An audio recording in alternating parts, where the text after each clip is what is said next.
ইব্রাহিম আলাইহিস সালাম একবার মালাকুল মউত আজরাইলকে জিজ্ঞেস করছিল, হে আজরাইল, কোন নাফরমান পাপীর জান কবজের সময় তুমি যে আয়েশা তার সামনে দাঁড়াও, বসো, তখন তোমার চেহারাটা কেমন হয়, আকৃতিটা আমার ওটা একটু দেখাও।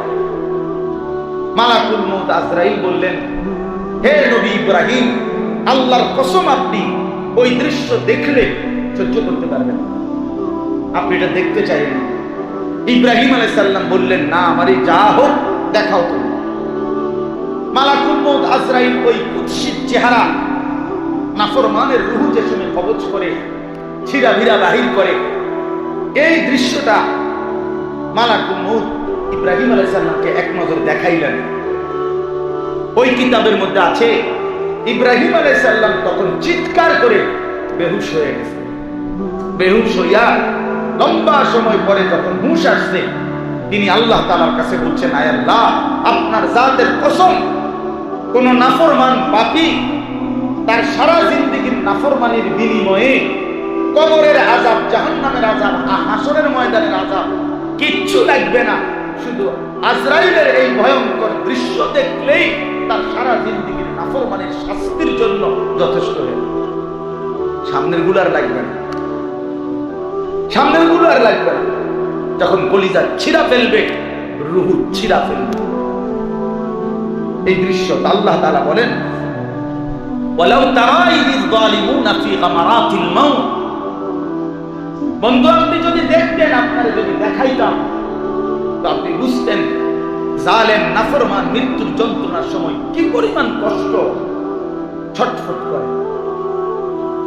ওয়াল মালাইকাতু বাসিতু আইদিহিম, এবং ফেরেশতারা তখন, ওই যে ফেরেশতারা আসছে তারা নিত, এই ফেরেশতারা তাদের হাত প্রসারিত করে, হাত বাড়িয়ে দেয় আর বলে, আখরিজু আনফুসাকুম, এই নাফরমান, রূহটা দিয়ে দে, বের হ, আখরিজু, বের কর তোর রূহ। এরপরে ফেরেশতারা বলে, আল ইয়াউমা তুজজাউনা আযাবাল হুন, আজকে তোকে অত্যন্ত মর্মান্তিক শাস্তি দেয়া হবে, তুই এখন দেখবি জান কবজ কি পরিমাণ কষ্ট, মৃত্যু যন্ত্রণা কতটা ভয়ানক এখন টের পাই, এখন টের। অর্থাৎ স্বাভাবিকভাবে বের হতে দিবেন। আমি বহুবার বলছি, কোরআনে আছে, কোন নাফরমান পাপীকে হাসরের ময়দানে ফেরেশতারা স্বাভাবিকভাবে হাঁটতে দিবে না, স্বাভাবিকভাবে হাঁটতে দিবে না। এক জায়গা থেকে আরেক জায়গায় নিবে, এটাও লাথি দিতে দিতে, ধাক্কা দিতে দিতে, একদম ফুটবলের মতো লাথি দিতে দিতে, যা না করে স্বাভাবিক হাঁটতে পারবে না। ইয়াসলাহা মাদমুমান মাদউরা, আল্লাহ বলছে জাহান্নামীকে, নাফরমানকে হাসরের ময়দানে প্রথমত বেইজ্জতি করা হবে, এরপরে ধাক্কা দিতে দিতে জাহান্নামে নেওয়া। স্বাভাবিক স্বাভাবিক হাইটা যাইতে পারবে না। তো আল্লাহ তাআলা বলেন, ফেরেশতারা বলবে, আজকে তোকে দেখাবো মজা, যে জান কবজ তোর কি পরিমাণ কষ্ট, কতটা মর্মান্তিক কষ্ট। এই হলো দ্বিতীয় আয়াত। 3 নম্বর হলো সূরা ওয়াকিয়ার মধ্যে আছে, আল্লাহ তাআলা বলেন, ফালাউলা ইযা বালাগাতিল হুলকুম ওয়া আনতুম হিনা ইযিন তানজুরুন ওয়া নাহনু আকরাবু ইলাইহি মিনকুম ওয়ালাকিন লা তুবসিরুন। আল্লাহ তাআলা বলেন, এ তোমরা যারা আখিরাতকে মানো না, পরকালকে বুঝতে চাও না, মৃত্যু পরবর্তী জিন্দেগিকে বিশ্বাস হতে চায় না, তো আমি আল্লাহ তাআলা তোমাদেরকে চ্যালেঞ্জ করলাম, কোন নাফরমান তোমার আত্মীয় স্বজন পরিচিত জন যে দুনিয়ার মধ্যে নাফরমানি আল্লাহর অবাধ্যতা করে কাটাইছে, কারণ সে মনে করছে আখিরাত নাই, পরকাল নাই, তো তার যখন মালাকুল মউত আজরাইল রূহটা টান দিয়া কণ্ঠনালীর কাছে, হুলকুম মানে কণ্ঠনালী, কণ্ঠনালীর কাছে যখন নিয়ে আসে, তখন তো তোমরা তাকাইয়া দেখতেছো যে সে মরে যাচ্ছে, আমি আল্লাহ তখন থাকি সেখানে, তোমরাও তো আছো, তো তোমাদের ক্ষমতা থাকলে তারজিউনাহা ইন কুনতুম সাদিকিন, তোমাদের কথা যদি সত্য হয়, তাহলে এই নাফরমানের রূহ তার দেহে ফিরায় দাও, ফিরায় দাও, আজরাইলের হাত থেকে তারে বাঁচায় দাও, তারে মৃত্যু থেকে ঠেকায় দাও। ওই পার্সনি কোনদিন কথা বলেন না, পারছি কোনদিন? কোন আত্মীয়, কোন স্বজন, কোন ডাক্তার, কোন কবিরাজ, কোন ওজা, কোন বৈদ্য পারছে কোনদিন? তো কেন বড়াই করছো? কেউ তো তার কোনো আপনজনকে কোনদিন হাজার কোটি টাকার মালিক হোক, রাজপ্রাসাদের মালিক হোক, আর অট্টালিকার মালিক হোক, সে তো তার স্বজনকে মৃত্যুর সময় ফিরাইয়া ধরতে পারে না। তাইলে কেন বড়াই করছে? এই হলো 3 জায়গা। আল্লাহ তাআলা বলছেন যে নাফরমানের মৃত্যুর যন্ত্রণা অত্যন্ত ভয়ানক হবে, আর কেউ চাইলেই সেটা তাকে তখন আর ফেরত নিতে পারবে না।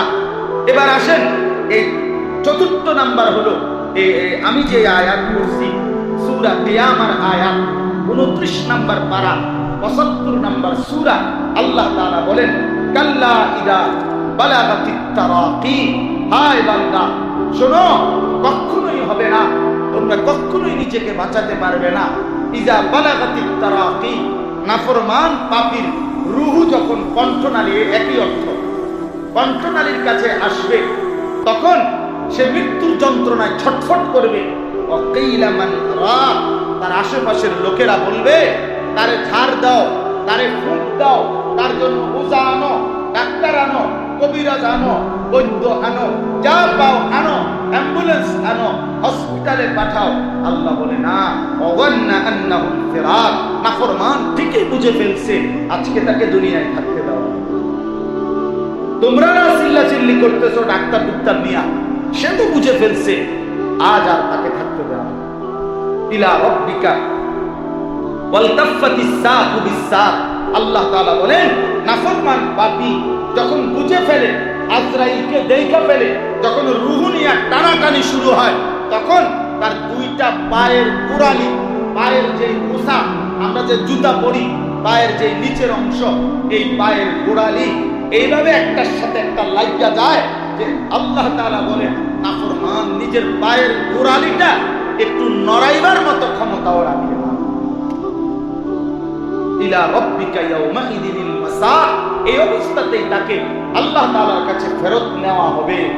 এবার আল্লাহ তাআলা বলেন, আমার যেটা মেইন উদ্দেশ্য, এই শেষ কথা হলো, এই 4টা আয়াতের মধ্যে আপনি বুঝছেন যে নাফরমান পাপী আল্লাহর অবাধ্য ব্যক্তির মৃত্যুর যন্ত্রণা, জান কবজের যন্ত্রণা খুব ভয়ানক হবে কিনা বলেন। এখন আল্লাহ তাআলা এতগুলো পাপ যে করতেছে এই নিয়ে কোনো পেরেশানি নেই, বরং অহংকারী। আল্লাহ বলেন শেষ কথা, আউলা লাকা ফাআউলা সুম্মা আউলা লাকা ফাআউলা, অতএব হে নাফরমান শুনে নাও, তোমার দুর্ভোগ তো মাত্র শুরু হলো।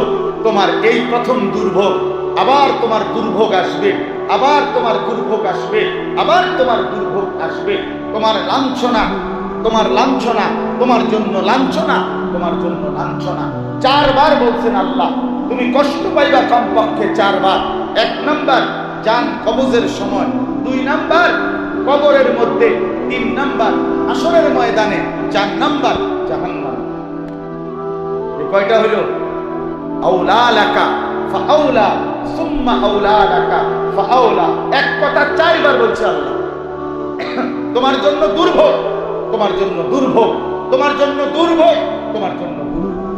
বন্ধু আমার, আজকে উপসংহারে আমি এই কথাটা বলতে চাই, মৃত্যুর এই ভয়ানক যন্ত্রণা, জান কবজের এই কষ্ট হবে তার, নামাজ পড়তো না যে, আল্লাহর প্রতি ঈমান রাখতো না যে। অতএব আলহামদুলিল্লাহ, আমরা যদি এতটুকু ভাবি যে আমি আল্লাহর প্রতি ঈমান রাখি, তো আমাদের নামাজ যেন না চলে। কি বলে? নামাজ যেন না চলে।